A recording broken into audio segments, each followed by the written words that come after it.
소통, 그다음에 안보, 야당과의 대화, 예. 경제, 그리고 마지막에는 문재인 대통령 나의 다짐. 네. 이렇게 해서 나의 다짐인데 또 소통에서는 광화문 대통령을 대통령 공학으로 나왔지만은 이게 사실은 반신반의했거든요. 왜냐하면 경호 문제가 있잖아요. 그렇죠. 경호 문제가 있기 때문에 우리는 뭐 3.8선 대치하고 있는 나라에서 쉽겠느냐 이렇게 했는데 과감하게 취임사에서 할 거로 봐서는 예. 속전속결로 이루어지는 것 같고 오늘 또 그 자택에서 나오면서도 경호원들하고 스스로 몫이 악수하고 어떻게 보면 경호를 별로 의식하지 않는 것으로 봐서 예. 경호에 대해서는 그 조금 진일보한 자세로 그 광화문 시대를 열지 않겠느냐. 그리고 제왕적 권력을 나누겠다. 또 안보에 대해서는 사드를 위해서 네. 미중과 협의하겠다면서 해외를 방문한 나라를 순서를 또 예, 정했어요. 예. 워싱턴, 베이징, 도쿄. 도쿄. 그다음에 평양은 여건이 조성되면 예, 그러니까 적극적으로 좀 대외 문제도 좀 해결할 그 계기가 있다. 예. 네. 그리고 야당과의 소통은 뭐 마지막으로 굉장히 좀 강조하고 있고 경제에 대해서도 뭐 공약에 나온 것 같이 일자리 정경 얘기도 유착을 하고요. 없애고 재벌 개혁, 예. 일자리 창출 이걸 굉장히 좀 강조한 거 아니냐. 그리고 약속을 지키는 솔직한 대통령. 그러니까 노무현 전 대통령의 취임할 때 그 소탈함 거기에 플러스 박근혜 전 대통령을 보면서 그 반면교사로 삼아서 이래서는 안 되겠다를 마지막 각오로 담은 거 아닌가 예. 이렇게 싶습니다. 네, 네. 이재경 취임사 치고 교수, 좀 괜찮은 취임사지 않느냐 생각이 들었습니다. 예. 네, 이재경 교수께서 어떻게 보셨습니까? 예, 아마 여러 측면이지만 한 6가지 덩어리로 이렇게 그 향후 본인이 어떤 예. 식으로 대통령직을 수행하겠다라고 하는 것을 강하게 좀 밝혔고 아마 세세한 건 2시 반 기자회견에서 좀 더 구체화하겠지만 우선 보면 자신이 생각하는 대통령상 이거를 밝힌 것이 아주 상당 부분 할애가 됐죠. 예. 그 가장 그 대표적으로 보여준 것이 빈손으로 취임해서 빈손으로 나가는 대통령이 되겠다. 그 안에는 많은 것이 함의가 들어있다 이렇게 보여지고요. 네. 정말로 그 서민 대통령의 면모, 국민과 함께하는 대통령의 면모를 보이기 위해서 소주 한 잔 얘기도 나왔고 광화문 대통령 시대를 명실상부하게 열겠다. 사실 이건 실무적으로 아마 준비를 일찍 시켰지만 경호상의 문제와 어려움은 있다고는 하지만 그럼에도 불구하고 이것은 아마 빠른 시간 내에 최대한 서둘러서 아마 실현할 거라는 대통령의 확고한 의지가 있어 보이고요. 네. 그리고 대통령으로서 불리한 여론이 생겼다고 해서 이걸 감추거나 덮지 않겠다. 저는 상당히 이게 중요하다고 봐요. 정직한 대통령이 되겠다고 하는 예. 거죠. 솔직히 하다가 보면 안 되는 경우가 생기잖아요. 그럼 솔직하게 고백을 하고 이해를 구하는 네. 이런 모습이 굉장히 필요한 본인이 아마 그렇게 할 거라는 얘기를 해주신 것 같고 예. 그다음에 안보 위기에 대한 불안감을 해소시키기 위해서 아마 상당한 역점을 두고 아마 그 얘기를 한 건 우리가 아마 그 취임 선서 연설에서 우리가 확인할 수 있었고요. 예. 또 야당과의 동반자 관계 이걸 아주 강조했습니다. 특히 대화를 정례화하겠다고 하는 의지를 다시 한번 오늘 이미 야당 대표를 방문했지만 이걸 정례화하겠다는 의지를 천명함으로써 예. 야당과 소통을 굉장히 중시하고 강조하겠다고 하는 이런 부분을 좀 보여줬고요. 예. 가장 또 한 가지 주목되는 건 권력기관을 정치로부터 완전히 분리시켜내겠다. 네. 이건 사실 국민들이 굉장히 바라는 것 아니겠습니까? 예. 어디 그 핵심 권력기관들이 끊임없이 정치에 개입했던 이 악습과 이 적폐는 반드시 아마 정리하겠다는 의지를 다시 한번 확실히 드러낸 것 같고 그리고 경제 문제와 관련해서도 정경유착이 사라지게 하는 예. 그런 대통령이 되겠다. 그리고 재벌이 정상적으로 대기업이 활동할 수 있도록 재벌 개혁을 하겠다고 하는 이런 정도의 크게 한 5가지의 네. 큰 그 아마 그 덩어리로 본인의 향후 국정 운영 비전과 계획을 아마 연설에서 내보였다 이렇게. 네, 예. 노영희 변호사도 말씀 이제 주시죠. 나라다운 나라를 만들어 보겠다라는 게 원래 본인이 주장하던 내용이었는데 예. 그것을 전체적으로 잘 녹여서 이번에 대국민 메시지를 전달한 것 같습니다. 가장 인상 깊었던 것은 어깨가 무겁다. 네. 그리고 가슴은 열정으로 매우 뜨겁다. 머리는 통합과 공존의 새 세상을 만들기 위한 청사진으로 가득 차다. 이런 식으로 이제 본인이 현재 처해 있는 상황에 대해서 먼저 간단히 설명을 하시고 예. 그리고 새로운 대한민국이라고 하는 것이 어떠한 모습으로 가야 되는지에 대해서 청사진을 제시하면서 같이 한번 만들어보자라고 하는 손에 손잡고 이런 캠페인 비슷한 말씀을 좀 하셨던 것들이 저는 참 좋게 보였고요. 특히 중요한 것이 그런 과정 중에서 현재의 상황을 이끌어낸 대국민 그러니까 국민들에게 매우 감사하다. 결과적으로 오늘의 이 대한민국의 정치나 현재 상황까지 오게 된 것은 국민이 위대했기 때문이다라고 하는 그런 얘기를 지금 국민들에게 모두 해주셨거든요. 그런 측면에서는 정말 여러 가지로 본인의 이제 공이 있음에도 불구하고 그런 것들을 모두 일반 국민에게 돌리면서 그 국민대 화합의 메시지 혹은 전초적 기지로 지금 삼으려고 하는 모습을 보여서 매우 좋았습니다. 그리고 가장 이제 중요했던 것들은 아까 뭐 앞에서 다 말씀하셨지만은 이제 구체적으로 뭐 권력기관을 정치적인 것으로부터 분리시키면서 그동안 박근혜 정부에서 문제가 되었던 여러 가지 것들을 어떤 식으로 해소해야 될 것인가라고 하는 본인이 생각했던 것들에 대한 구체적인 방안을 오히려 이 상황에서 얘기를 해주고 있고요. 네. 특히 낮은 자세로 국민과 눈높이를 맞추겠다. 그리고 TV 토론과 이 선거 과정에서 보여주었던 국민들이 대통령에게 바라는 여러 가지 문제점들이 많았습니다. 네. 그리고 본인에 대해서 회의와 의심을 가졌던 부분들이 많았는데 그런 것들을 하나하나 짚어가면서 어떤 식으로 해결하겠다라고 하는 얘기를 지금 정확하게 해주고 있기 때문에 저는 매우 이게 참 바람직했다. 그리고 특히 약속을 잘 지키는 대통령이 되겠다. 네. 세대 간 갈등을 없애겠다. 이런 말씀을 하시는 것 봐서는 그동안에 본인이 많이 구상하시고 생각했던 것들에 대해서 우리가 생각했던 것보다 훨씬 더 체계적으로 준비가 많이 되어 있는 것이 아닌가 생각합니다. 네, 지금 현재 화면을 지금 시청자 여러분께서는 문재인 대통령이 탄 차량이 네 분이 탄 차량이 청와대로 이동하는 모습을 보고 계십니다. 굉장히 천천히 이동을 하고 있는 상황인데요. 이대로라면은 한 12시 45분쯤 예정대로 이 취임 선서 공식으로 취임 선서 행사 공식 명칭이 이렇습니다. 이 행사의 사후 행사인 주민 환영 행사를 12시 45분쯤 시청자 여러분께서 저희 MBN이 생중계해드리는 화면으로 보실 수 있을 것 같습니다. 네. 그 청와대 앞 분수대 삼거리에서 이뤄질 예정이고요. 청운동과 효자동, 삼청동, 사직동 중인 200여 명이 참석하고 이 자리에서 문재인 대통령의 인사 말씀 또한 있을 것으로 전망되고 있습니다. 네. 제가 아까 보니까 예. 조금 우리가 또 이렇게 눈여겨보고 주목해볼 만한 좀 새로운 기존 네. 대통령들과 좀 다른 부분 중에 예. 하나가 이 청와대 그 주간 기자실에 예. 본인이 직접 브리핑하는 걸 예. 많이 하겠다고 했거든요. 이게 되게 그렇죠. 중요한 변화입니다. 네. 왜냐하면 국민들과 얘기할 수 있는 소통의 창구라는 게 매체를 통한 언론을 통한 방법이거든요. 일일이 다 만나실 수 있는 거는 한계가 많이 있죠. 예. 그렇다 보면 직접 기자들을 통해서 설명하고 그걸 통해서 국민들이 보고 또 국민들이 의견을 제시할 수 있는 언론의 역할이 그만큼 더 중요해질 것이고 그걸 인정한 모습. 기존의 대통령들과 좀 다르지 않습니까? 대변인 시켜서 하던 이런 방식을 과감하게 탈피하겠다는 직접 브리핑 이 부분이 굉장히 앞으로 우리가 주목해서 지켜볼 부분이고요. 네. 그 흔히 그런 얘기 하지 않습니까? 그 허준의 동의보감에 그런 얘기 나옵니다. 불통즉통이라고.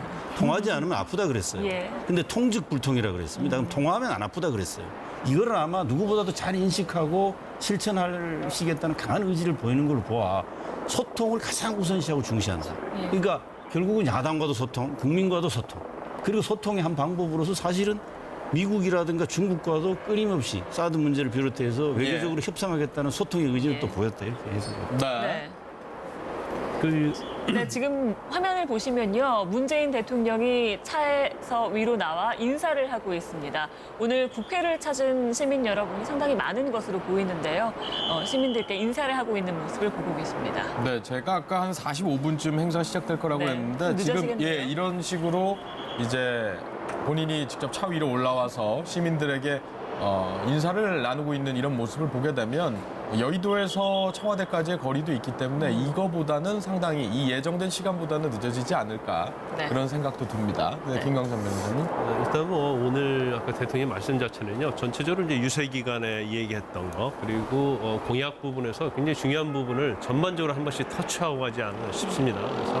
그래서 조금 아까 제가 말씀드린 거 이외에 좀 네. 이상적이었던 부분을 얘기하면 예. 아까 노영희 변호사님 말씀하신 것처럼 이제 권력기관을 정책 독립시키고 네. 견제 정책을 마련하겠다 이 말씀을 하셨어요. 그런데 사실 특히 노무현 대통령 그리고 김대중 전 대통령 당시에 이게 공약이었고 굉장히 노력을 많이 했어요. 그런데 예. 실질적으로는 결과는 별로 잘 이루어지지 못했습니다. 그 이유는 이제 여러 가지가 많이 있죠. 이제 검찰 자체의 반발도 있고요. 그다음에 이제 정치적인 측면도 있어서 이루어지지 못했는데 아마 이 부분에서 이제 어떻게 할 것인지 좀 눈여겨봐야 할 것 같고요. 네. 그다음 좀 저희가 그 유세 기간 또 선거 기간에 가장 문재인 대통령 공격이 많이 받았던 것이 북한을 먼저 가겠다고 했지 않느냐 이제 그 부분이었지 않습니까? 예. 그런데 방금 말씀하실 때는 뭐 워싱턴도 언제든 달려가겠다. 그다음에 베이징, 도쿄 그리고 필요하다면 이제 평양도 가겠다 이렇게 네. 말씀을 하셨어요. 그것은 그 전에 본인의 어떤 의도와 달리 예. 이게 보수 측으로부터 많은 공격을 받았고 자신이 생각했던 것이 굉장히 왜곡되었다고 생각하고 있는 것 같아요. 그래서 일단 평양 가는 것은 가장 뒷부분에 필요하면 평양 가겠다를 가장 나중에 부분에 넣지 않았나. 그리고 한미 동맹의 강화라는 그거에 대해서 굉장히 또 방점이 좀 뒀다고 봅니다. 그래서 네. 본인이 어떤 안보관에서 공격을 많이 받았는데 그렇지 않다. 이제 그런 모습을 보여주기 위해서 특히 중점적으로 말씀을 하신 게 아닌가 네. 이렇게 생각이 듭니다. 하늘님께서 저희가 길을 내드리기도 이전에 알아서 이렇게 세부적으로 얘기를 해주신 부분에 대해서는 저희가 진행자로서 감사의 말씀을 일단 드리겠습니다만 차근차근 뭐 총평은 많이 해주셨습니다만 하나하나 지금 살펴볼 필요가 있을 네. 것 같습니다. 일단은 말씀해 주셨던 부분 뭐 다 개괄적으로 엮어봤던 부분이지요. 건의적 대통령의 청산, 청와대를 나와서 참모들과 토론을 하고 언론은 직접 브리핑을 하고 네. 국민들과 퇴근길에 만나면서 그러니까 관전은 현재는 이용을 한다라는 계획인 것 같습니다. 그러니까 퇴근길에 국민들과 자유롭게 만나면서 뭔가를 얘기하겠다. 근데 뭐 앞서 현실적으로 경호 문제 이런 얘기도 해주셨습니다만 그러니까 다시 말해서 국민에게 귀를 여는 대통령이 되겠다 이런 취지로 읽히는데요. 뭐 현실 가능성이라든지 취지라든지 좀 덧붙여서 세밀하게 설명해 주실 분 있으시면 먼저 하시죠. 그 문재인 대통령은 이제 성격적으로 제가 알기로는 되게 먼저 다가가는 분이시고 또 남의 말을 잘 듣는 그런 편입니다. 예. 그러니까 본인이 먼저 여러 곳에서 말씀을 먼저 막 하시기보다는 주변에서 하는 말들을 잘 듣고 이제 본인의 가치관에 맞추어서 그의 불협화음이 일어나지 않는 방향으로 좀 문제를 해결하는 식의 그런 일을 많이 하시는데 네. 이번 같은 경우 예를 들면은 뭐 광화문에서 시민들과 토론을 한다던가 아니면은 내가 하고 있는 것들을 사람들에게 좀 적극적으로 알리겠다라고 하는 것도 그러한 본인의 성격이나 의지의 일환이나 그런 표명이 아닌가라는 생각이 좀 들어요. 물론 경호 문제 같은 것들은 대통령의 입장에서 매우 중요한 것이긴 하겠지만은 그런 것들이 절대적으로 이 국민들과의 소통하는 데 있어서 걸림돌이 되는 그런 배타적인 그런 장치는 아니거든요. 예. 그러니까 그런 것들은 얼마든지 기교적으로 해결할 수 있는 부분이 있다라고 생각을 하는 것 같고 더 중요한 거는 그동안에 이제 박 전 대통령이 그 베일 속에 쌓여서 신비주의 정책으로 나가면서 국민들에게 좀 답답함을 주었다라고 한다면 이번에는 본인이 스스로 먼저 나가서 내가 어떠한 식의 정책 구상을 하고 있다는 거를 알리고 네. 또 국민들로부터 그러한 메시지를 직접 들어서 내가 좀 다시 판단하는 데 도움을 얻겠다라고 하는 거를 정확하게 알리고 있는 상황이기 때문에 네. 이분의 성격이라던가 이제 이런 그 구체적인 그 활동 방향과 관련해서 맞물려서는 좀 더 구체적인 상황이 좀 나올 수 있을 가능성이 매우 높다. 그래서 그런 의미에서 매우 긍정적이고 전향적인 태도를 지금 보이고 있다고 생각합니다. 네, 실제 예. 우리 국민들에게 가장 목마른 부분이라고 할까요? 이전 정권에서도 좀 소통이 필요하다. 항상 불통, 소통, 이에 대한 얘기가 많았는데 그렇죠. 이걸 이번에 강조한 것 같습니다. 그동안에 밖에 있을 때는 소통을 잘하다가 네. 청와대만 가면은 안에서 문 잠그고 역대 대통령이 다 그랬어요. 사실 노무현 대통령도 초기에는 TV에도 많이 출연해서 검사와의 대화 뭐 이런 것도 했잖아요. 그러다가 한마디 했었잖아요. 이쯤 되면 막가자는 거지요. 그것도 검사한테 해서 국민들이 거기에 대해서 굉장히 호감을 많이 느꼈는데 나중에는 어떻게 됐냐면은 각 정부 부처의 기자실을 닫아버렸어요. 그러니까 이게 초심을 유지하기가 참 어렵거든요. 예. 그러니까 오늘 문재인 그 대통령이 직접 언론에 브리핑한다는 거는 네. 상당히 어떻게 보면 쉬운 일은 아닙니다. 예, 그렇죠. 왜냐하면 기자들이라는 게 대통령이 묻고 싶은 것만 묻는 게 기자들이 아니잖아요. 예. 국민들이 궁금한 걸 물어보는 게 기자들인데 그거를 계속 일문일답 하다 보면 얼마나 화가 나고 짜증나고 답답하겠어요. 예. 그거를 참아내고 국민하고 소통하겠다. 그 자세가 저는 뭐 굉장히 좀 훌륭한 걸로 이렇게 봅니다. 또 네. 그리고 광화문 광장에서 대토론을 하겠다. 대통령 문화를 바꿔서 광화문 광장에서 대토론을 하겠다. 그런 우리나라가 사실 민의가 지금 굉장히 많이 분출하는 나라인데 예. 불만도 많고 이런 나라인데 또 전국에서 또 광화문에 또 다 몰려오면 그걸 또 어떻게 감당할지 그게 이 초지일관 마음을 유지하는 게 이게 좀 쉽지는 않다. 그래서 현실적인 문제는 대통령이 있다. 이런 자세를 갖고 국민과 다는 못하더라도 일부분이라도 꾸준히 노력하는 자세를 보이면 아마 이 시위나 억지로 그 행패 부리고 이런 세력들도 아마 저절로 줄어들지 않겠느냐. 근데 초기에 그걸 감당해야 된다 이거죠. 그렇죠. 처음부터 이게 쉽게 이렇게 네. 되는 건 아니다 이거죠. 미국에서 오바마가 백악관 그 기자실 비서들이 예, 비서는 앉아 있고 오바마는 서서 얘기하는데 그게 통하잖아요. 그 대통령이 문재인 대통령이 그런 자세는 난 굉장히 좋다고 보는데 그거를 견디기 위한 관료사에서도 또 이게 난리칠 거예요. 관료사에서도 지금 장관 차관 임명이 새로 안 돼서 그렇지 이러시면 아니 되옵니다 하고서 또 잡고 분명히 그럴 거예요. 있겠죠, 예. 큰일 났다고 하는 사람들 그거를 대통령이 다 말리고 나가야 된다 이런 생각이 듭니다. 근데 네. 사실 이렇게 소통한다는 게 굉장히 어려운 거예요. 왜 어렵냐면요. 대통령이라는 직위가 할 일이 엄청 많지 않습니까? 그런데 일부러 시간 내서 밖에 나가서 국민과 이제 대화를 하는 거예요. 그래서 그 이제 본인의 의지가 첫 번째는 가장 중요하다고 봅니다. 그다음에 두 번째는 주위에서 대통령이 어떤 장막을 치면 안 돼요. 그러니까 어떤 권력이라는 그런 거에 의해서 병풍을 쳐버리면 사실 나가서 어떤 경호 문제도 있고 시간을 내야 하고 굉장히 어려운 문제거든요. 예. 그렇지만 그 어떤 정부 자체가 그러한 방향으로 가는 걸 일단 잡고 대통령이 일할 수 있는 그런 분위기를 좀 만들어줘야 한다고 보고요. 제가 그 문재인 대통령과는 그 운명이라는 책을 쓰고 나서 한참 이제 대선 후보가 될 수 있다 없다고 상당히 언론에 뜰 때 네. 제가 봉화마을에서 만나서 한 두세 시간 정도 예. 말씀을 나눈 적이 있어요. 네. 그런데 그 당시의 느낌으로는 굉장히 서민적이다. 그러면서 격이 없고 그래 본인이 굉장히 남을 좀 배려한다 이제 그런 느낌을 굉장히 많이 받았어요. 예. 그래서 어떤 본인의 어떤 근본적인 성격이 좀 있는 것 같고 그다음에 또 문재인 대통령 이제 가족들 또 어머니가 이제 하신 말씀이 언론에 보도되는데 너무 착하다. 그런 얘기를 좀 많이 하더라고요. 그래서 예측 처음에 가능하다 뭐 이런 그렇죠. 얘기를 정치할 때도 저렇게 착한 애가 어떻게 정치할 수 있겠느냐 그런 말씀을 하셨다고 하는데 저도 그때 한 두세 시간 정도 뭐 막걸리 먹고 두부를 같이 먹으면서 나눴던 생각이 예. 굉장히 정말로 착하신 분이다 이제 그런 느낌을 받았어요. 그래서 이제 대통령이 됐으니까 이제는 이제 권위적인 걸 좀 많이 청산하시고 네. 본인의 어떤 본성대로 네. 좀 대한민국을 이끌어갔으면 하는 그런 뭐 바람이 있죠. 예. 네, 윤 전 대표께서 뭐 저 기자 생활도 더 오래 하시고 더 저보다 많이 아시겠습니다만 아까 이제 취재 지원 선진화 방안에 대해서 기자실 통폐합 관련한 문제에 대해 설명하시는데 이제 시청자분들의 오해를 없게 하기 위해 그 부분에 대해서는 뭐 다른 의견도 있다라는 점을 다시금 여쭤보고 네. 앞서 이제 문을 열고 차 위에 있는 문을 열고 이제 네. 시민들에게 인사를 하는 그런 모습을 과거의 전례에 비춰봤을 때 좀 있었습니까? 이 부분도 좀 이색적으로 받아들여야 하는 건지 여쭙습니다. 과거에는 아마 그 금방 그냥 달렸던 것 같아요. 그래서 청와대 바로 들어가는 행사였지 저렇게 천천히 대화하면서 손 흔들면서 이렇게 가는 모습은 별로 있지 않지 않았느냐. 저런 모습부터 오늘 그 집에서 나올 때부터 자택에서 네. 나올 때부터 경호원들하고 일일이 다 악수하고 주민들하고 손잡고 또 취임 선서식 하고 저렇게 여의도에서 일일이 손 흔들고 하는 모습은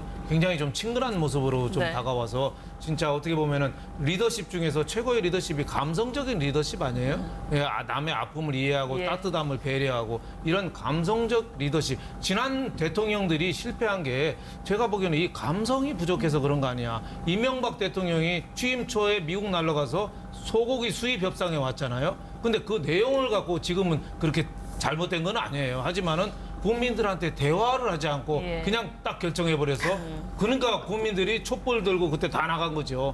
또 박근혜 전 대통령도 하나하나 따져보면은 그 국정교과서 문제라든지 노동법 문제라든지 뭐 여러 가지 문제가 있잖아요. 그런 문제들이 다 사드 문제라든지 일괄적으로 다 나쁘다고는 할 수는 없어요, 사실. 예. 그런데 그 결론을 위안부 문제도 그렇고 결론을 내기 위한 과정이 하나도 소통이 안 된 거예요. 그래서 예. 외교부 장관이 뭐 바지 사드 발표할 때 백화점 가서 바지 사러 갔었잖아요. 수선했다고 바지 하죠. 수선을 예, 예. 그럴 정도로 장관 내부에서도 소통이 안 됐으니까 이번에 문재인 대통령이 소통하는데 네. 진짜 다른 건 몰라도 소통만 제대로 예. 해도 성공한 대통령으로 남을 거다 이런 네, 생각이 그 듭니다. 소통을 얘기한 세 부분 중에 지금 두 부분을 얘기해봤는데요. 뭐 시장에 가서 국민과의 만남을 갖겠다. 또 언론과 직접 브리핑을 하겠다라고 예. 했는데 또 한 가지가 야당을 수시로 만나겠다라는 겁니다. 그 세 이것도 가지가 상당히 가장 어려운 중요한 거죠. 부분이죠. 야당과의 대화를 정례화하겠다는 네. 거. 사실 뭐 이 소통이 쉬운 일이 아니기 때문에 더구나 대통령의 위치에서 그 의지만큼 현실화되기는 되게 어렵고요. 예. 이런 점은 국민들이 감안을 해주고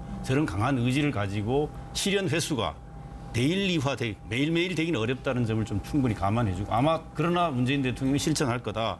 세 가지를 지금 앵커 말씀하셨는데 야당과 대화 정례화 이건 반드시 해야 되는 부분입니다. 그렇죠. 이걸 안 하면 국정의 안정을 기대하기는 되게 어렵고요. 예. 좀 멋있는 모습 보이면 되지 않습니까? 야당 대표 만나서 소심탄회 얘기하는 모습 오늘 보기 좋지 않습니까? 네. 저런 모습은 정례가 매우 좋을 것 같고요.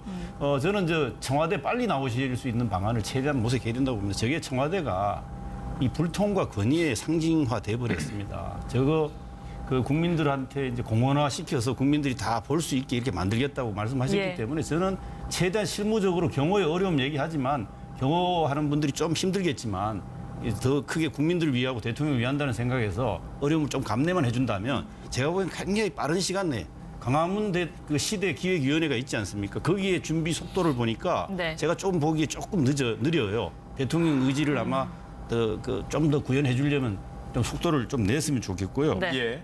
그리고 이 제일 중요한 것 중에 하나가 저는 이 전국적으로 고르게 인재를 등용하겠다. 이게 사람 첫 번째가 예. 인재 등용이 굉장히 중요합니다. 예. 심지어 그런 얘기도 나오지 않습니까? 당적을 그대로 민주당적을 갖고 예. 여당 당적을 안 갖고 있는 네네. 야당 당적을 가진 사람도 장관에 입각시킬 수 있다는 예. 여지를 열어둔 것처럼 오늘 다시 한번 말씀하셨지만 전국에서 고른 인재 등용. 사실 문재인 대통령이 지금까지 대통령 중에서요 가장 차이가 나는 부분은 전국적으로 고른 득표를 했습니다. 사실 TK 지역에서도 21% 이상 얻은 최초의 대통령이지만 전국적으로 그 두 지역을 제외하고 경남은 졌다고 하지만 사실 거의 같은 36% 1% 차이가 안 나는 걸로 부산, 울산도 다 이겼습니다. 그렇다면 전국적으로 그런 지지를 받은 대통령인 만큼 이걸 그대로 드러내 보이는 중에 하나가 전국적으로 고른 인재 등용입니다. 총리와 비서실장 내정자가 호남분인 거 상당히 의미 있다고 봅니다. 네. 그렇다면 많은 또 강요 입각시키는 부분에 있어서는 또 다른 지역을 충분히 배려하는 그런 의지가 또 담긴 표현이 아닌가 싶고 국민들은 되게 그걸 관심 있게 바라봅니다. 예. 인사가 만사라고 하지 않았습니까? 그래서 고른 인재 등용 약속한 걸 그대로 좀 실천하고 지키기를. 네. 노영희 변호사께는 이제 법률적인 부분이 있으니까 두 번째 단락으로 좀 넘어가서 네. 소위 말해서 그동안 4대 권력 기관이다 이런 얘기들이 언론에 많이 오가곤 했었습니다. 아마 이명박 정부 때로 기억을 하는데요. 그때부터 이른바 권력 기관에 대한 얘기가 많이 나왔고 이 부분에 대한 견제 얘기는 그 이전부터도 나왔고요. 이 부분에 대해서 독주를 못하도록 견제하는 그런 장치를 만들겠다라고 방금 국민께 드리는 말씀에서 문재인 대통령이 선언한 바 있습니다. 이 부분은 어떻게 이루어질 것으로 전망을 하십니까? 그렇죠. 이제 문 대통령이 얘기하는 10대 공약 중에서 두 번째 과제가 아마 검찰개혁 관련된 내용인 것 같은데 그게 이제 공수처를 신설해가지고 예. 그 고위공직자들의 비리를 전담해서 수사를 한 다음에 기소를 전격적으로 할 수 있는 그런 부분을 하나 만들겠다는 얘기가 있었고요. 또 하나는 이제 검경 수사권 분리에 대한 얘기를 사실은 많이 했었었고요. 예. 그다음에 이제 변호사들이 공소 유지할 수 있는 그러한 그 상황을 좀 만들어 보겠다라는 얘기를 이제 많이 했습니다. 그리고 이제 그 검찰총장을 임명하는 데 있어서 그 위원회를 좀 현실화시켜서 실질적으로 그 대통령이 권력을 휘두를 수 없도록 그 검찰총장을 선출하는 방안을 합리적으로 모색하겠다. 이제 이런 4가지 정도로 지금 이제 요약이 되고 있습니다. 네. 그래서 그 공수처 얘기는 예전부터 많이 나왔었던 것이고요. 이제 대검 중수부가 폐지가 되면서부터 특히 그 필요성이 많이 얘기가 되지 않았습니까? 그래서 지난번 특검에서 활동을 할 때에도 특검이 성공대로 끝이 나고 나면 공수처 신설에 대한 얘기가 활성화될 것이다라는 얘기가 있었는데 문 대통령은 그 부분에 관련해서는 좀 의지가 확고한 것으로 좀 예. 저희가 알고 있어요. 근데 지금 여기서 가장 문제가 되는 검경 수사권 독립이 과연 어떤 방식으로 이루어질 수 있을 것인가. 과연 그렇게 했었을 때 실질적인 권력의 분립이라고 하는 것이 나오고 검찰의 독주를 막을 수 있을 것인가. 아니면 새로운 또 하나의 문제점은 없는 것인가. 이제 이런 것들을 조금 우리가 신중하게 생각을 해봐야 되는데요. 그 부분에 대해서 아직 구체적인 로드맵은 사실 나와 있지 않기 때문에 앞으로 어떤 식으로 진행이 될 것인지 좀 봐야 되고요. 또 하나는 이제 공수처 신설과 관련해서도 공수처라고 하는 게 결국 뭡니까? 고위공직자들에 관련된 그런 문제점들을 전담해서 이제 판단해 보겠다라는 얘기인데 그게 옛날에 사실 대검 중수부에서 했던 것인데 문제가 됐기 때문에 사실은 그걸 없앴던 건데 이름을 바꿔서 또 다른 공수처를 만든다는 것으로 해석이 될 여지도 있거든요. 예. 그래서 그런 부분들과 관련해서도 청사진을 정확하게 좀 만들어서 얘기를 해주는 게 좀 좋을 것 같습니다. 네, 역시 네. 변호사이신 김광삼 변호사의 의견을 들어보겠습니다. 일단 공수처는 아마 새로 신설될 가능성이 저는 크다고 봅니다. 왜냐하면 이건 공약이었고요. 또 문재인 대통령 말고도 다른 후보들도 대부분이 이 부분에 찬성을 했었거든요. 그래서 그런데 만약에 이 공수처를 만든 다음에 어떻게 독립적으로 운영할 것인가 그게 예. 제일 중요한 부분이거든요. 그래서 국회랄지 아니면 헌법기관 관련된 독립된 기관을 만드는 것이 굉장히 중요하다고 봐요. 만약에 공수처의 어떤 수장을 대통령이 임명한다고 한다면 그건 지금 지난 대검 폐지했던 대검 중수부의 또 제2탄이라고 볼 수밖에 없는 거거든요. 그다음에 이제 두 번째로 제일 중요한 부분이 이제 검찰 개혁 부분 중에서 지금 검찰이 어떤 정권의 신여가 될 때 이제 그런 비판을 굉장히 많이 받았어요. 더군다나 박근혜 전 대통령 관련된 국정농단 사건에 있어서도 굉장히 늑장 수사, 봐주기 수사 때문에 굉장히 여론의 질타를 많이 받지 않았습니까? 그러면 검찰의 어떤 독립적, 그러니까 아까도 대통령 말씀에서 얘기했지만 정치적으로 어떻게 독립을 시킬 것인가, 그 부분도 또 마찬가지예요. 대통령이 검찰총장을 임명하는 이런 현행 법 체계하에서는 과연 검찰이 독립이 될 수 있는가. 그래서 검찰 뭐 선출직이랄지 아까 노영희 변호사께서 말씀하신 것처럼 그런 여러 가지가 어떻게 보면 대통령 그리고 현재 정권을 잡고 있는 권력기관이 마음을 비워야지 이게 가능한 겁니다. 왜냐하면 이제까지 그런 얘기가 수없이 나왔지만 정권을 잡고 나면 마음이 달라져서 결국 검찰을 이용하는 그런 행태가 계속 반복이 됐단 말이에요. 그래서 검찰총장을 갖다가 선출직으로 만약 하게 한다든지 아니면 뭐 국회 등 어떤 독립적인 그런 기관을 통해서 선출하게 하면 결국 검찰의 독립은 자연히 이루어지는 거고요. 예. 그런데 검찰이 어떤 권력으로부터 자유로워지면 사실은 공수처를 또 둘 필요가 없어요. 예. 검찰이 독립적으로 수사를 할 수 있는데 공수처를 두면 또 옥상옥이 될 수 있기 때문에 그리고 그다음에 가장 중요한 부분이 이제 검경 수사 분리에 관한 부분이거든요. 그런데 경찰은 이제 수없이 요구를 해왔고 검찰이 이에 반대를 해왔어요. 그렇기 때문에 이 부분도 사실은 그전 정권부터 계속 이 얘기 해왔던 것인데 이게 사실은 조정하기가 쉽지가 않은 문제예요. 그래서 이 부분도 아무튼 진통을 굉장히 겪을 것이다. 그렇지만 어떤 형태로든지 이전과 다른 변화가 있을 것이다. 저는 그렇게 봅니다. 그 일부분 단초는 아마 이번에 청와대 비서진 중에서 민정수석을 누가 임명하느냐가 아마 첫 번째 아마 볼 수 있는 단추가 누구를 아닌가 임명하느냐. 누구를 예. 임명하느냐. 네네. 과거에 그 박근혜 전 대통령을 만들었던 사람 중에 하나가 김용갑 옛날에 총무처 장관이 있어요. 예. 7인회 중에 멤버 그렇죠. 중에 하나고 네. 그분이 박근혜 전 대통령 사람 안 만나는데 만나가지고 민정수석은 법조인 하지 말고 특히 검찰 출신은 좀 하지 마라. 예. 거기 검찰 출신이 와서 민정수석 그 컨트롤 하다가 또 다시 가서 그 역할을 해서 지금 최순실 사태 초래한 게 우병우 민정수석이 사실은 제 역할을 못해서 그걸 키웠다는 비난을 지금도 많이 받잖아요. 그래서 민정수석을 우리가 좀 누구를 임명하느냐 이것도 아마 검찰이나 개혁 뭐 이런 거에 아마 시금석의 단추 하나 정도는 볼 수 있을 것 같다 이런 생각이 듭니다. 예. 지금 뭐 새롭게 전에 계속 얘기를 앞으로 이 맥락에서 나누게 될 텐데 새롭게 들어온 내용이 있어서 이제 삼청동 그러니까 청와대 인근에서 주민 환영 행사를 하겠습니다마는 오차는 이게 조정될 가능성도 있다라는 전제하에서 말씀을 드리는 건데 청와대에서 홍교안 총리와 오찬이 예정돼 있다고 하는데 뭐 이 부분에 대해서는 아무래도 뭐 인수인계가 주로 이루어지지 않을까 싶은데요. 어떻게 보십니까? 이재균 교수께서요. 뭐 당연히 지금 직전까지 사실 권한 대행으로서 역할을 했기 때문에 예. 그 아마 의례적인 차원에서라도 그 당연히 아마 그 만나는 과정은 필요했고 오늘 중으로 하는 게 뭐 마땅한 거라고 봅니다. 아마 특별히 제가 보기에는 정치적인 이런 부분의 메시지를 주고받는 자리는 아닐 것이고요. 예. 예. 대단히 그 아마 의례적인 측면의 성격이 좀 강하다. 네. 저는 그렇게 해석이 됩니다. 왜냐하면 황교안 그 대행 같은 경우는 뭐 권한 대행으로서 뭐 나중에 추후에 뭐 여러 가지 평가가 있겠습니다만은 어찌 됐든 간에 이 어려운 시기에 대통령 선거가 잘 마무리되는 부분에서 그 책임 있는 위치의 역할을 무난하게 소화를 했다. 물론 뭐 부분 그 대통령이 해야 될 인사를 행사했다는 비판도 받고 있습니다만 네. 그런 걸 무난히 수행했고 또 예. 아마 이거 퇴임하고 물러나야 되는 입장인 관계로 당연히 새 대통령이 또 지금 아마 업무를 시작했으니까 네. 예. 뭐 인수인계라고 표현하는 게 적절한 표현은 아닌데 어쨌든 간에 예. 의례적으로 예. 만나는 과정이 아닐까 이렇게 생각합니다. 또 인수인계도 네. 있고 지금 총리가 내정이 안 된 상태잖아요. 그렇죠. 그리고 내정은 돼 있지만 임명이 아직 안 예. 됐잖아요. 예. 그러니까 새로운 내각을 임명하려면 네. 장관을 임명하려면은 황교안 총리의 역할이 있어야지 바로 장관을 임명할 수 있으니까. 황교안 총리를 통해서 임명을 하게 될까요? 예, 그건 황교안 아니죠. 총리가 그거는 물론 그건 아닐 것 총리가 같은데. 아니더라도 예. 총리가 아니더라도 뭐 유의로 뭐 그 부총리가 뭐 예. 대신할 수도 장관을 지금 당장 임명하려면 네. 뭐 차관 체제로 가려면은 그건 문제는 없습니다. 문제는 없습니다만 국무회의 의결을 또 못한다는 문제가 있거든요. 그러니까 황교안 총리 역할이 어떻게 보면은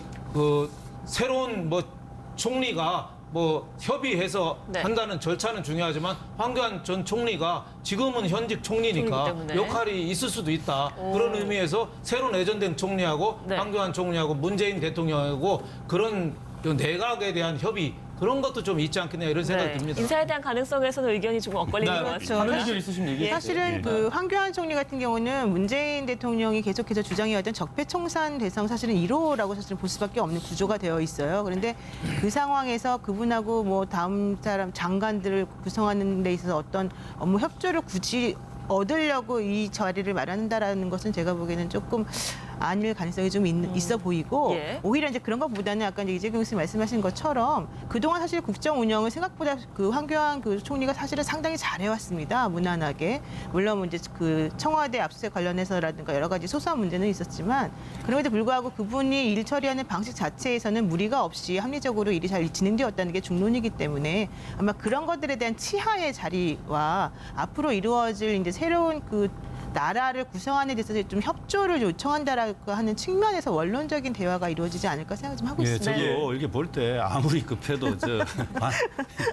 바늘에 그 허리에다 실 묶어서 쓸 수는 없잖아요. 그리고 황교안 그 총리 현재 총리고 대행으로서 뭐 무난히 해왔으면 예. 박근혜 정부에서 임명됐기 때문에 저분을 통해서 새내각을 하는 거는 제가 보기엔 거의 아마 어렵다고 보고요. 네. 아마 그 새로 내정된 총리가 하루빨리 인사청문회를 통과해서 국회의 동의를 받아서 임명되면 그분의 제청을 통해서 또 그 강요 내정자들이 아마 청구되고 그 청문회를 또 거치게 되고 네. 그래서 굉장히 빨라도 한 달 조금 더 시간이 걸릴 수도 있다. 다만 그럼 그 사이에 국정공백은 일단 청와대 인선은 될 거고요. 그 다음에 차관들 중심으로 아마 인사 그 청문회가 현실적으로 아마 필요 없는 차관 중심으로 운영될 수밖에 없는 그런 상황일 거고 또 부분적으로는 예를 들면 경제 파트라든가 안보 부분에 있어서는 부분적으로 아마 현재 부분을 일정 부분 그래서 약간 동거 성격을 띌 수 있는 부분도 있다. 안보라든가 비상경제 경제 문제는 예. 시급하고 워낙 급한 문제이기 때문에 현재 이 부분을 책임지고 있는 사람들과는 예를 들면은 대통령이 어느 정도 그새 함께할 수도 있다. 국방이라든가 뭐 이런 부분들이 임명될 네. 때까지는 좀 같이 할 수 있는 동거 예. 성격을 가질 수도 있다. 황교안 총리가 원래는 당선 후에 당선이 되면 바로 사의를 표명하겠다 이게 사의 표명이 예정돼 있었는데 그렇게 되면 사표 수리는 언제쯤 될 것인가 이 부분도 근데 궁금해요. 아마 일괄 사의 표명할 겁니다. 네. 그 국무위원들을지 환경 권한대행 한다고 그런데 했죠. 예. 지금 내각을 지금 꾸릴 수 있는 상태가 아니잖아요. 그래서 어쩔 수 없이 황교안 국무총리하고 내각하고 동거할 수밖에 없는 상황이에요. 그런데 이제 실질적으로 내각의 장관들한테 힘을 줄 수는 없는 거 아니겠어요? 그리고 그러면 이제 차관 위주의 어떤 정부를 이끌어갈 가능성이 큰데 지금 차관 자체도 대부분 다 박근혜 전 대통령 측에서 임명했기 때문에 사실 지금 문재인 대통령의 정부와는 코드가 좀 안 맞거든요. 그러면 차관을 좀 복수제로 해서 예. 실질적으로 정부의 어떤 내각을 통할하는 차관을 임명을 하든지 차관 임명부터 한다고 했으니까 그렇지, 아마 그렇죠. 그 부분을 이제 그런 염두에 형식으로 둔것 갈 가능성이 같습니다. 크다고 해요. 네. 봐요. 왜냐하면 공백기는 어쩔 수 없는 거 아니겠습니까? 물리적으로. 그래서 황교안 권한대행의 도움을 받지 않을 수 없는 그런 상황이거든요. 그래서 예. 그냥 어떤 이양이랄지 뭐 인수인계 부분에서는 당연히 도움을 받고 또 국무회의도 하려고 하면 지금 국무위원 적어도 11명 이상이 참여를 해야 하는데 만약에 이게 일괄사표 받게 되면 결국 국무회의 자체도 뭐 할 수 없는 그런 상황이기 때문에 일단 황교안 권한대행하고는 업무적으로 굉장히 동거를 하지만 실질적인 것은 이제 문재인 대통령이 하고 문재인 대통령의 참모들이 이끌어갈 가능성이 크다 이렇게 보시면 될 것 같아요. 예, 그러니까 두 분 말씀을 정리해드리면 그러니까 저희가 사실관계는 더 정확하게 파악을 해봐야 되겠습니다만은 황 총리로서 이루어질 수 있는 황 총리를 통해서 이루어지는 어떤 형식적인 절차를 받게 되는 그런 과정이다라는 식으로 저희가 일단은 이해를 하면 될 것 같고요. 지금 계속해서 문재인 대통령이 탄 차량이 지금 문재인 네. 대통령이 저희 생각보다는 상당히 속도가 느리게 가고 네, 있습니다. 아무래도 시민들하고 인사를 네. 하는 것 때문에 지금도 차문을 열고 손을 흔들고 시민들에게 환호의 답례를 하고 있는데요. 현재 지금 저희가 파악한 바로는 지금 도로만 나오고 있어서 그렇습니다만 예, 세종대왕상 앞에 지금 저 멀리 세월호 지금 천막도 보이고 있고요. 예. 네, 광화문쯤에 도착을 한 것으로 네. 보입니다. 예, 가족대책위의 천막이죠. 예, 원래 예상으로는 12시 한 45분쯤에 청와대 앞 분수대 삼거리에서 행사를 할 것으로 보였는데요. 문재인 대통령이 시민들에게 인사를 하면서 좀 차량이 천천히 이동하는 관계로 지금 1시 거의 다 되어서 광화문에 도착을 한 것으로 보입니다. 네, 뭐 정확하게는 아닙니다만 뭐 개인적으로 전망을 해본다면 이제 광화문 정도에 도착했기 때문에 곧 뭐 청와대 진입은 네. 한 10여 분 내에 이루어지지 않을까. 청와대가 등수대 이제 얼마 안 선거리까지는 곧 금방 가지 않을까 하는 생각이 듭니다. 지금 이어서 이제 안보 얘기 조금 해보겠습니다. 예. 남은 시간 동안 한반도 평화 문제 필요하면 앞서 말씀드린 대로 뭐 순서에 따라서 또 의미를 부여하시는 분들도 있으셨어요. 네. 그렇지만 어쨌든 뭔가 진정을 이 지금 굉장히 강대국들의 압박과 북핵 위기가 고조되는 상황에서 뭔가 진정을 하겠다라는 의지를 보여준 거다. 이런 해석이 텍스트상으로는 가능한데 다른 함의가 있으시면 좀 설명해 주시죠. 있다고 보시면. 제가 보기에 네. 사드 문제가 가장 당면한 현안입니다. 현실적으로 가장 핫한 부분이고 이게 사실 한반도를 중심으로 한 동북아의 안보 지형, 외교 안보 지형의 가장 핵심적인 고리 역할을 하고 있기 때문에 예. 이 부분에 관한 문재인 대통령의 입장은 외교력으로 해결을 해보겠다라고 하는 거죠. 제가 보기에 사드를 완전 철거시키는 것은 현실적으로 되게 쉽지 않아 보입니다. 하지만 이 사드 문제에 대해서 중국의 이해를 구하는 외교적 노력, 그러니까 미국과의 한미동맹, 미국과는 동맹관계지 않습니까? 한미동맹이 매우 중요하고요. 가장 핵심적인 안보의 기본 중에 기본인데 이 점에 대한 의지는 문 대통령이 천명을 했고 또 중국과도 이미 맺어놓은 전략적 동반자 관계가 있지 않습니까? 이 부분을 동시에 또 살려나가야 되기 때문에 고도로 아마 정치력이 요구되는 외교 상황 안에 앞에 직면을 해서 문재인 대통령이 그동안 외교안보 참모들도 되게 많았고 네. 또 뭐 여론조사 쭉 나온 걸 보면 외교안보를 가장 잘할 대통령 후보로 또 문재인 나왔지 않습니까? 그래서 예. 준비가 좀 돼 있다고 저는 판단이 들어서 아마 이 부분들에 대한 아마 외교안보의 안정감을 만드는 문제를 네. 최우선의 또 하나의 국정 과제로 삼고 아마 트럼프 대통령하고 워싱턴하고 시차가 좀 있긴 합니다만 예. 빠른 시간 내에 아마 통화를 하고 그리고 또 베이징에 있는 시진핑 주석과도 통화하고 아베 도쿄의 총리하고도 통화를 하는 과정을 아마 예. 거치면서 아마 또 한편에서는 외교적으로 정상회담 문제 등에 대해서도 아마 조율을 해 들어가는 모습으로서 외교 안보에 대한 안정감을 국민들 앞에 네. 드러내 보이지 않을까. 예. 적극적인 대화를 하겠다. 미국하고는 이제 사드 배치 비용과 관련된 부분이 사실 문제가 있는 거고요. 그다음에 이제 중국하고는 사드를 배치함으로 인해서 이제 국가 간의 관계가 조금 애매하게 된 부분을 해소하는 부분이 있는 것이고, 예. 이제 또 북한하고의 또 이제 핵 관련 문제를 풀어나가는 근본적인 그런 어려움이 있지 않습니까? 근데 그런 것들을 외교적인 뭐 정략적인 혹은 여러 가지 것들만 가지고 해결하기는 제가 조금 어려워 보이는 지금 상황이기 때문에 이 부분에 있어서는 사실은 게다가 문 대통령이 계속 얘기했던 것은 사드 배치 관련해서 국회 비준 동의를 원래 받았어야 되는 것이다. 차기 정부가 해결해야 되는 거다라는 얘기를 했었단 말이죠. 예. 그런 상황에서 이미 어느 정도 이제 그 사드 배치가 완료된 상황에서 이제서 그거를 다시 다 뒤집어 엎어가지고 뭔가 하기는 사실 되게 어렵죠. 그래서 그거를 전략적으로 외교적으로 어떤 식으로 해소할 수 있을 것인지는 사실 좀 의문스러워요. 왜냐하면 해결 방법이 있어 보이지도 사실은 않고. 다만 제가 생각하는 것은 트럼프 대통령이 지금 얘기하고 있는 그런 비용 관련 부분은 본질적인 부분은 아니다라고 지금 판단을 하고 있기 때문에 아마도 그것을 주장함으로 인해서 미국에서 원하고자 하는 함의가 무엇인지를 파악해서 그것을 오히려 뒤로 딜을 할 가능성 혹은 본질적으로 그것을 오히려 걸고 넘어져 가지고 우리가 좀 어떤 기선을 제압하는 방법 이런 것들을 좀 중심으로 해결을 하려는 움직임이 있지 않을까 이렇게 생각합니다. 네. 예, 이제 같은 연장선상에서 한 말씀 드린다고 한다면 예. 문재인 정부 또 문재인 대통령의 어떤 가장 첫 시험대는 저는 외교라고 생각하고 외교 분야 중에서 제일 중요한 부분이 사드 분야라고 생각합니다. 네. 그래서 일단 사드에는 원칙적으로 이제 반대 입장을 했었지 않습니까? 그리고 국회 비준을 얻어야 한다. 예. 국회의 동의와 국민의 동의를 얻어야 한다고 원칙적으로 첨예했기 때문에 이번에서 일단 대통령이 됐어요. 그리고 사드가 1기에 이미 배치가 됐습니다. 그래서 이미 미국과 한국의 어떤 협정이 있는 상태에서 이걸 어떻게 매끄럽게 풀어나가느냐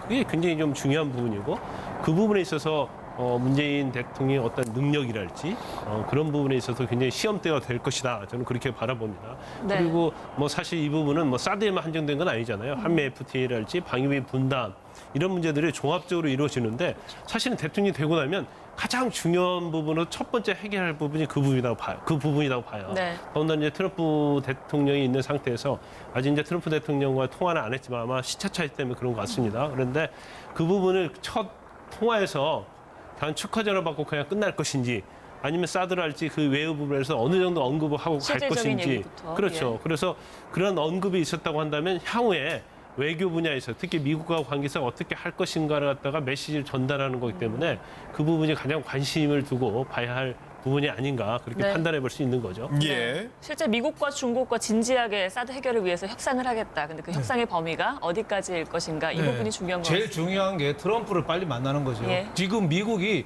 조금 많이 바뀌어가지고 오바마 때하고 국방, 국무성 관리들의 힘이 없어졌어요.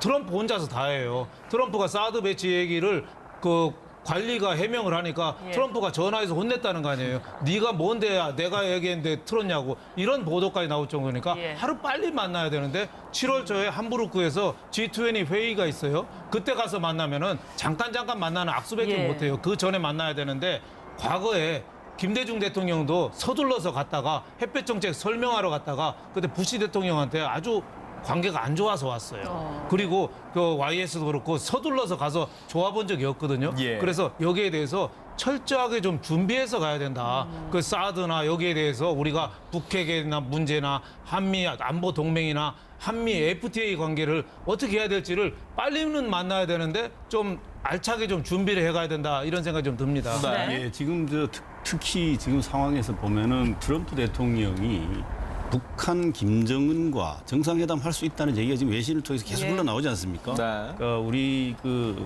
우리나라의 외교부 같은 경우에는 그건 확인된 바 없다 이렇게 냉평을 네. 하지만은 사실은 지금 또 유럽에서 미국과 그 북한이 반관 반민 대화를 하고 있는 이런 상황까지 보면 가장 중요한 건 그 문재인 대통령이 선거 과정에서도 얘기했습니다. 한반도 문제, 우리 문제가 이런 부분에서 논의되고 있는 데서 우리가 주도력을 행사하고 여기에 적극적으로 우리가 주도력을 가지고 가야 된다는 의지는 강하거든요. 그렇기 때문에 지금 우리 윤 대표께서도 말씀하셨지만 급한 것은 가장 급한 건 트럼프 대통령과 어떻게 통화를 하고 내용이 있는 부분들을 하고 정상회담이 가능한 어떤 방식을 빨리 이렇게 좀 잡아서 우리나라가 당면한 문제, 북한과 우리 문제는 우리가 우선적으로 예. 여기서 소외되고 이렇게 정말 비껴서 있어서는 안 된다는 문 대통령의 의지가 현실 외교에서 그대로 빨리 나타나 주기를 바라는 예. 그런 바람을 같이 갖고 있고 아마 문 대통령이 그 부분에 대해서 누구보다도 강한 의지를 갖고 있기 때문에 서두르지 않을까 이렇게 네.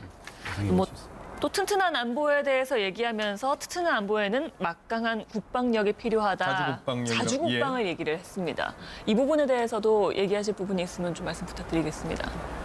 그 자주국방에 관한 문제는 약간 뭐 딜레마적인 요소가 있어요. 네. 왜냐하면 지금 문재인 대통령이 좀 추구하는 것은 뭐 물론 어떤 북한의 압박이나 뭐 제재도 중요하지만 이제 평화를 굉장히 강조하지 않습니까? 예. 그런데 자주국방을 한다고 했을 때 그 범위가 어느 정도인가에 대해서 이제 구체적으로 나와 있지 않기 때문에 네.